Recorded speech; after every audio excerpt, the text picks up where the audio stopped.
Now, I'm a huge fan of Amazon Prime's The Boys series. I've loved the seasons that I've been able to watch of that show so far, and it's very popular. And now there's a new live-action spin-off series called Gen V, which focuses on this school where all of these superhuman young people go to train and to rise up in the ranks to be accepted as potential crime fighters in different cities that Vought Enterprises is responsible for. So within the confines of the story, there's this built-in conflict and competition with these different students and how they're ranked. And the storyline for the show kind of follows the main character for the series, Marie Moreau, who is a hapless superhero who comes to realize she has powers in a really tragic and awful way. And like The Boys, Gen V doesn't pull any punches with its violence and titillation and just gross out scenes, and it really does an effective job, just like The Boys does, at showing us a world where superpowers are a reality, and those without superpowers have to coexist with these people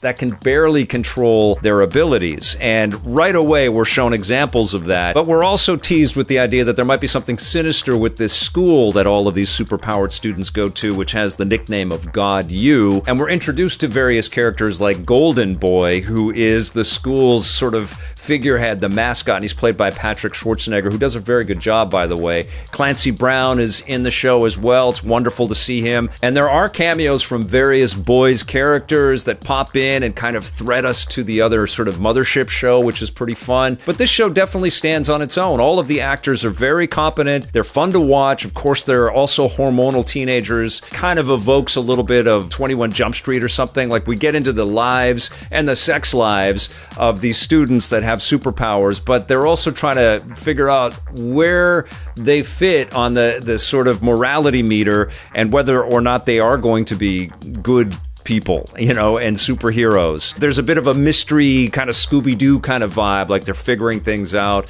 And there's a lot of villains behind the scenes that are puppet mastering all of these kids and trying to get them to do what they want them to do and play along with some of the more sinister stuff that exists in the Boys universe. So it is a fascinating show with some real conversations about our addictions to media and social media and peer pressure and sexuality and all kinds of things that everybody goes through when they're talking about high school and university and stuff like that. But it also has this interesting super heroic lore and all of the connections there. I definitely did feel like I was caring about the characters, but the only thing that I've noticed across the first 5 episodes that I've seen so far, I have not watched the entirety of the season, and I'm looking forward to doing that. But I have noticed that everybody's got a sinister side or a dark side to them. There's a lot more going on, and so it sometimes becomes a little bit difficult to get invested in any of them because they all shock you and surprise you with some decisions that they have, which The Boys does as well, but somehow there's just this streak of compassion, and maybe that has come through the extra seasons that The Boys has been able to provide us, because that show is incredible. I think Gen V is going to become incredible. It's on the way. And I have to say that Eric Kripke, the executive producer of both The Boys and Gen V, is just doing an incredible job at crafting